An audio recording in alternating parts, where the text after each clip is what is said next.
అందరికీ నమస్కారం. ఈనాటి మన ప్రత్యేక విశ్లేషణకు స్వాగతం. ఈ ఎక్స్ప్లెయినర్లో మనం కనీ విని ఎరుగని ఒక దారుణమైన కేసును డీకోడ్ చేయబోతున్నాం. అదే సైకో శంకర్ కేస్. ఒక సీరియల్ కిల్లర్ మానవ మనస్తత్వాన్ని, అలాగే మన దర్యాప్తు వ్యవస్థలోని లొసుగడను తనకు అనుకూలంగా ఎలా మలుచుకున్నాడు అనేది ఒక క్రిమినల్ ప్రొఫైలర్ కోణం నుండి లోతుగా విశ్లేషిద్దాం. సమాజంలో ఒక సాధారణ లారీ డ్రైవర్గా చలామణి అవుతూనే పోలీసుల కళ్ళు గప్పి ఇన్ని దారుణాలకు ఎలా ఒడిగట్టాడో తెలిస్తే మీరు ఖచ్చితంగా షాక్ అవుతారు. ఒకసారి ఈ పరిస్థితిని ఊహించుకోండి.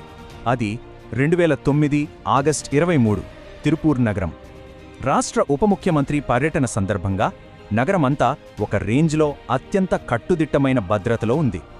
ఎక్కడ చూసినా పోలీసులే. కానీ ఆ రాత్రి విధుల్లో ఉన్న 39 ఏళ్ల మహిళా పోలీస్ కానిస్టేబుల్ జయమణిగారు అకస్మాత్తుగా అదృశ్యమయ్యారు. కంచే చేను వేసినట్లు సమాజానికి భద్రత కల్పించే ఒక పోలీస్ అధికారే ఎటువంటి ఆనవాళ్లు లేకుండా మాయమైపోవడం అప్పట్లో వ్యవస్థనే ఓ కుదుపు కుదిపేసింది. అసలది ఎలా సాధ్యం? సరే, ఇప్పుడు దీనిలోకి డైరెక్ట్గా వెళ్దాం. ఈ మొత్తం వెబ్సోడ్ను మనం ఒక 6 కీలక దశల్లో విశ్లేషిద్దాం.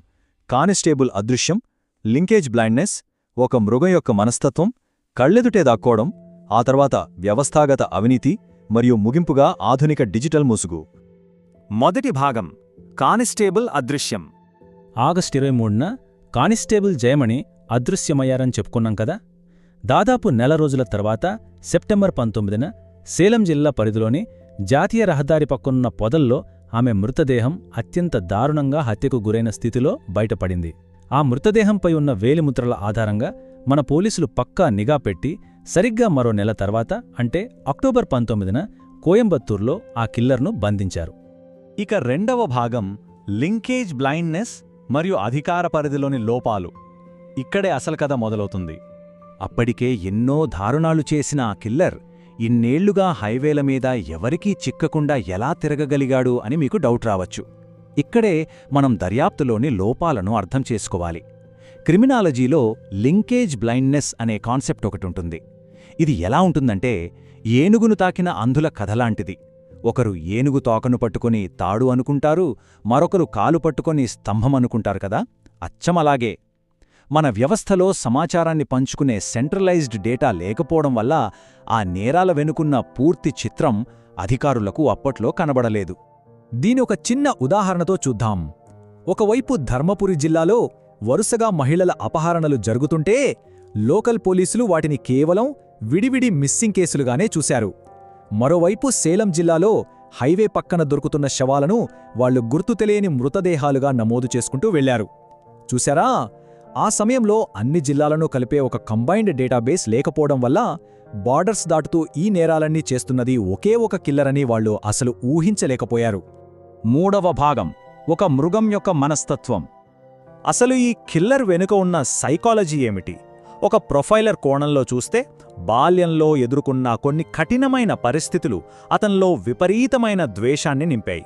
మొదట్లో అతను దాబాల వద్ద ఉండే వేశ్యలను, ఒంటరి మహిళలను టార్గెట్ చేసేవాడు. ఎవరైనా ఎదురుదిరిగితే చంపే అవకాశవాద హింస స్థాయి నుండి ఆ తర్వాత కంఠం కోసి వాళ్లు పడే మరణయాతన చూసి ఆనందించే షాడిజం స్థాయికి, చివరికి మృతదేహాలతోనే అసహజంగా ప్రవర్తించే నెక్రోఫీలియా స్థాయికి అతని క్రూరత్వం భయంకరంగా పరిణామం చెందింది. ఇది అక్షరాల ఒక మృగమే. మనం గతంలో దండుపాళ్యం గ్యాంగ్ లాంటి వాళ్ల గురించి వినే ఉంటాం. వాళ్లు గుంపులుగా వెళ్లి నేరాలు చేసేవారు. అలా చేయడం వల్ల ఎవరో ఒకరు తప్పు చేసి ఎక్కడో ఒక ఆధారం దొరికే అవకాశం ఖచ్చితంగా ఉంటుంది. కానీ శంకర్ స్టైల్ వేరు. అతను పక్కా లోన్ వాల్ఫ్, అంటే ఒంటరి తోడేల్లాంటివాడు. ప్లాన్ వేసుకోవడం, ఎగ్జిక్యూట్ చేయడం అన్నీ ఒంటరిగానే.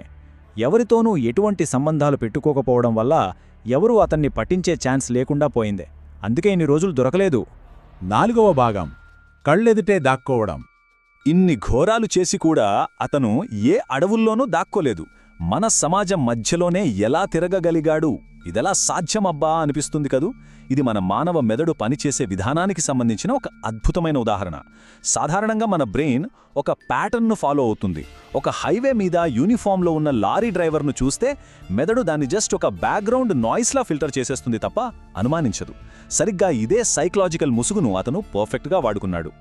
అంతేకాదండోయ్, నిరంతరం రాష్ట్రాలు తిరిగే ఈ కిల్లర్ ఏకంగా 6 భాషలు అనర్ఘళంగా మాట్లాడటం నేర్చుకున్నాడు. తమిళం, కన్నడ, మలయాళం, తెలుగు, మరాఠీ, హిందీ ఇలా ఈ భాషల నైపుణ్యంతో అతను భౌగోళిక, సాంస్కృతిక బార్డర్స్ను ఈజీగా చిరితేశాడు. ఒక రాష్ట్రంలో నేరం చేయడం, మరొక రాష్ట్రంలో సులభంగా లోకల్స్లో కలిసిపోవడం ఇది పోలీసులకు పెద్ద తలనొప్పిగా మారింది. 5వ భాగం వ్యవస్థాగత అవినీతి మరియు తప్పించుకున్న సంఘటనలు. సరే, అంత కష్టపడి కిల్లర్ను పట్టుకున్నారు కదా, ఆ తర్వాత జైలు కస్టడీలో అతను చేసిన ఎస్కేప్ డ్రామాలు చూస్తే మన సిస్టంలో ఉన్న లోపాలు పచ్చిగా బయటపడతాయి. 2011లో జరిగిన ఒక సీన్ వింటే మీరు నిజంగా అవాకవుతారు. అంతటి హై ప్రొఫైల్ సీరియల్ కిల్లర్ను కోర్టుకు తీసుకెళ్లడానికి ఒక ప్రత్యేక వాహనం, సాయుధ ఎస్కాట్ ఉండాలి కదా.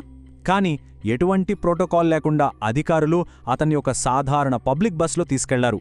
ఇంకేముంది, సేలం బస్టాండ్లో చాలా ఈజీగా తప్పించుకున్నాడు. ఎంత దారుణమైన నిర్లక్ష్యం గదా. ఆ ప్రెషర్ తట్టుకోలేక ఒక యువ కానిస్టేబుల్ ఆత్మహత్య కూడా చేసుకున్నారు.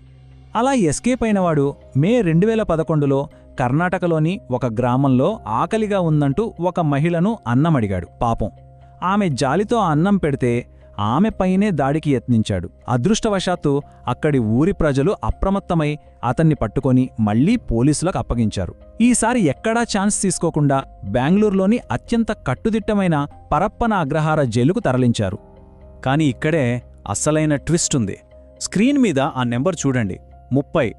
2013లో ఆ మోస్ట్ సెక్యూర్డ్ జైలులో పైన గాజు పెంకులున్న 30 అడుగుల ఎత్తైన గోడలను అతను దూకేశాడు. ఆ గోడపై ఎలక్ట్రిక్ కంచె ఉన్నప్పటికీ సరిగ్గా వాడు దూకే సమయానికి అందులో కరెంటు లేదు. అస్సలు నో వే, ఇది ఎలా సాధ్యం? దీనికి ఒకే ఒక్క ఆన్సర్: కంప్లీట్ సిస్టమిక్ కరప్షన్. దర్యాప్తులో ఏమని తేలిందంటే ఏకంగా 3 వార్డెన్లు, 2 జైలర్లు మరియు 6 సెక్యూరిటీ సిబ్బంది అతనికి సపోర్ట్ చేశారు. వాళ్లే స్వయంగా ఒక పోలీస్ యూనిఫామ్ తెచ్చిచ్చి ఆ విద్యుత్ కంచె పవర్ కూడా కట్ చేశారు. ఆ తర్వాత ఫోన్ ట్రాకింగ్ టెక్నాలజీతో పోలీసులు మళ్లీ అతన్ని పట్టుకున్నారనుకోండి.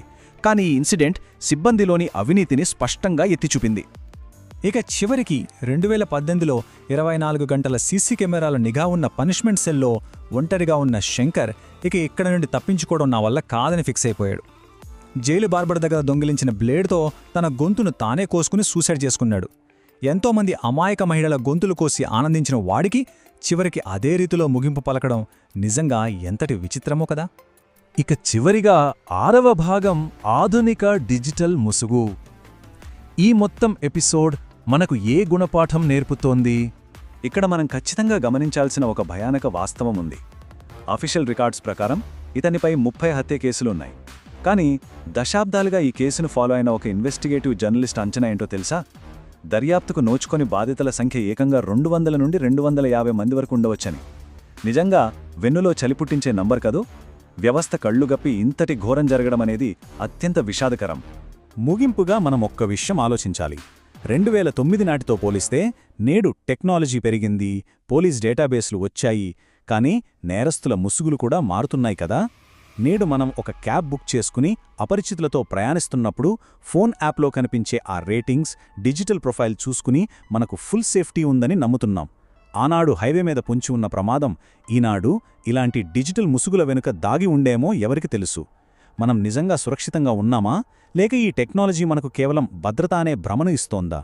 ఇది ఖచ్చితంగా మనమందరం ప్రశ్నించుకోవాల్సిన విషయం. ఈనాటి మన ప్రత్యేక విశ్లేషణను వీక్షించినందుకు ధన్యవాదాలు. మళ్ళీ కలుద్దాం.